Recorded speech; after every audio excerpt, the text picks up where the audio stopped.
The name of Jesus. Weapon number 2, the name of Jesus. Mark 16:17.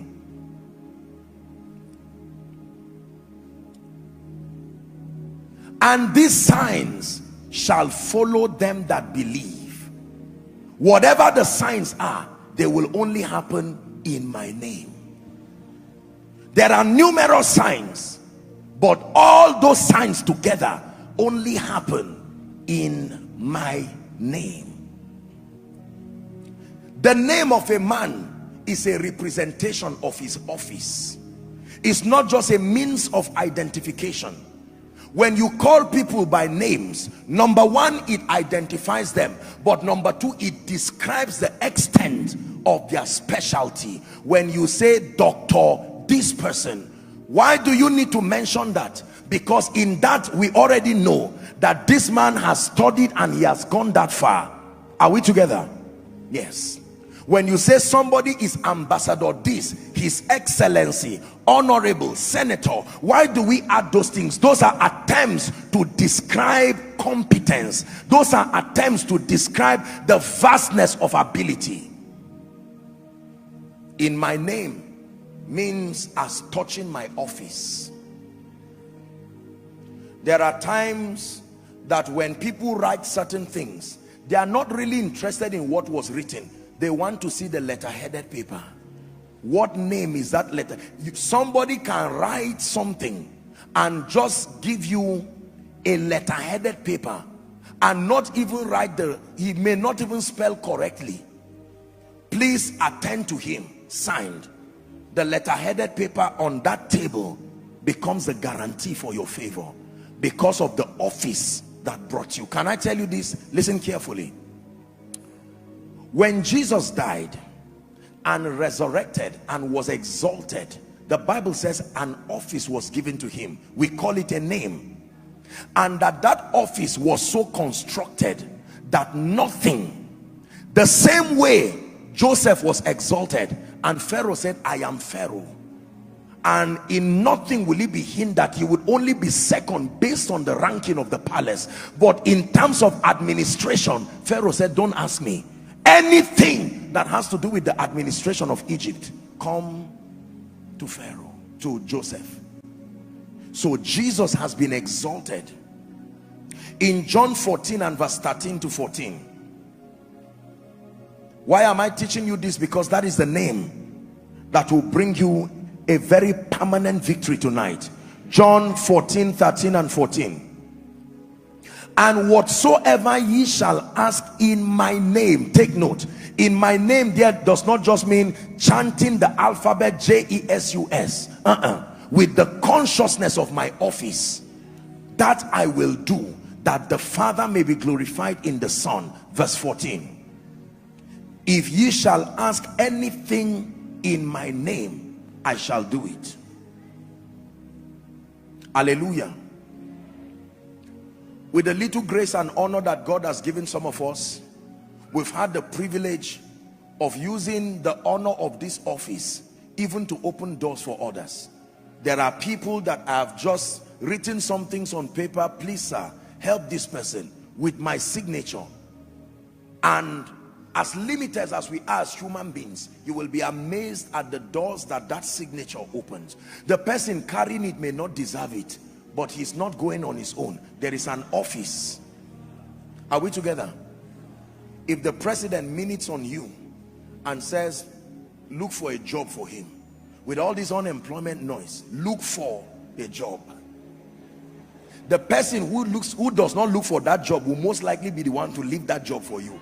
So the person knows there is pressure on the person executing it, even if it means creating another committee to put you there. So he gave us his name. You know what that means? He gave us his office and said function. He said, listen, let me warn you, Satan will not respect you because of you. Make sure that every time you function, walk within the consciousness of this office. This office. Most believers call Jesus and yet they are not walking in the name. To walk in the name does not mean to recite it. We call Jesus so that the nations will know that the one we are talking about, who is Lord and Christ, is Jesus, the Son of the living God. But the name is not Jesus. The name is his lordship. You see, I have seen the power of names. Our worship team people will sing it all the time. There are thrones, there are names, there are all kinds of things. It is true. Seated in this place, Koinonia is a collection of extremely successful people by the grace of God. And by the privilege of leadership, I know some of the people seated here and outside and around connected to this ministry. I know the kind of power that their offices provide. There are people, when they like you, you will never go to the embassy again to stand for visa. Human beings. It doesn't matter whether the embassy is locked. You will still enter without entering. Names. Now listen carefully. There are people, when they love you, their names become a receipt. You will pay for anything, anywhere, credited to the name.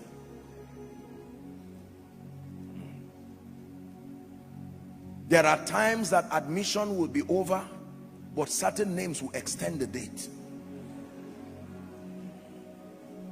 There are hospitals, when you go to, you can go in a name and you will not pay 1 naira. The name paid for it. Listen, when he says in my name, that means you must have the consciousness of how far and how exalted this name is.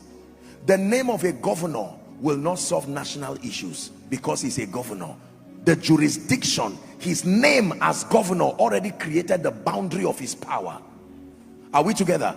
He cannot, another governor cannot go to another state and impose things. But the president, as the commander-in-chief, within that region, a monarch can stand and make decisions on behalf of his territory. There can be a land dispute and they take it to the monarch, and he can look at it and say, you know what, I decide. Look at judges, magistrate judges. They literally can choose whether a human being should live or die. Can you imagine that? Somebody can come, it does not matter except God helps him by mercy, but naturally speaking, a judge can actually sit down and in 5 minutes reduce somebody's lifetime to 1 more day. Names. You can sit in a position and give a verdict and say for the rest of your life you will spend it in prison, and hit that thing, and that's the end of it. Any other discussion you discuss in prison.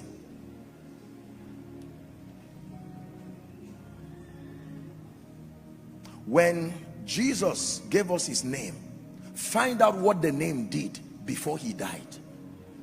Find out what, you see, the name he gave us is not the one that was used when he was walking on earth. It's the name that was given after the coronation was over. And he gave us that office. Listen carefully.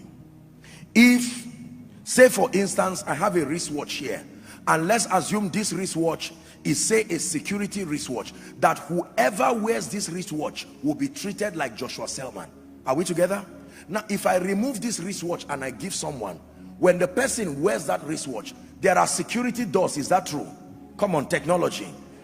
All you need to do is use your palms or use something like this. So I have this watch connected and it opens the security door, and someone else wears it, even if it's a baby, and the baby plays around the door does not know the difference between the baby and the owner. Whoever is the wearer of that security mechanism, the door was designed to open for him.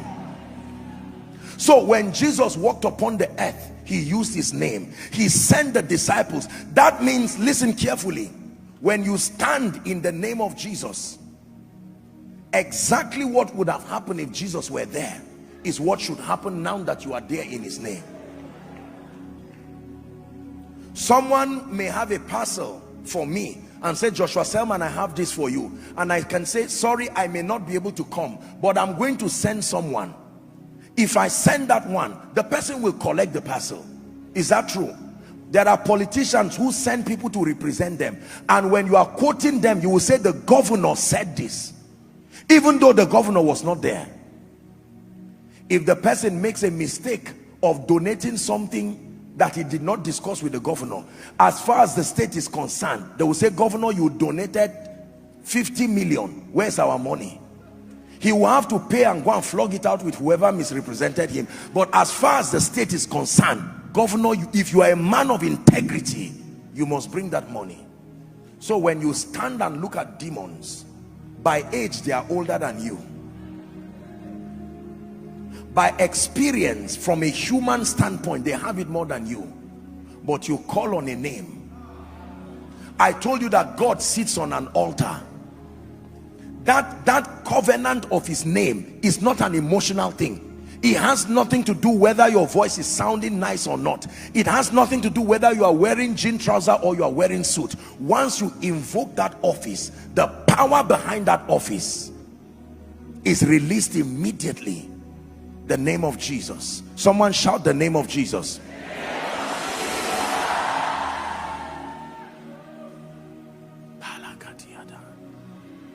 I know what the name of Jesus is able to do.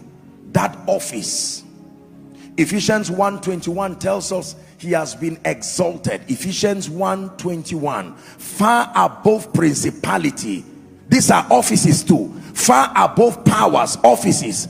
Far above might and dominion and every other office, not only in this world but in the world that is to come.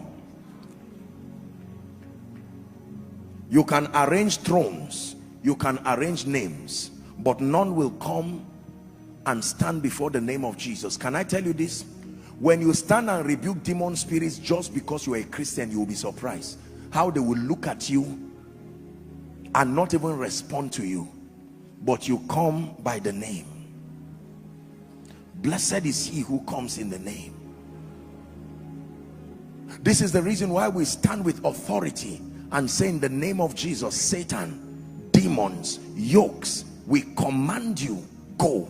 And we expect compliance, because the power that backs us, my name does not carry much power as a human being. There are many other people carrying my name, but there's no other person who sits in that office. Christ himself sits alone, and he's now brought us to be partakers of that name. Say, I am a partaker of the name. Listen, you are not just a partaker of the nature, you are also a partaker of the office. Seated with Christ, it is called.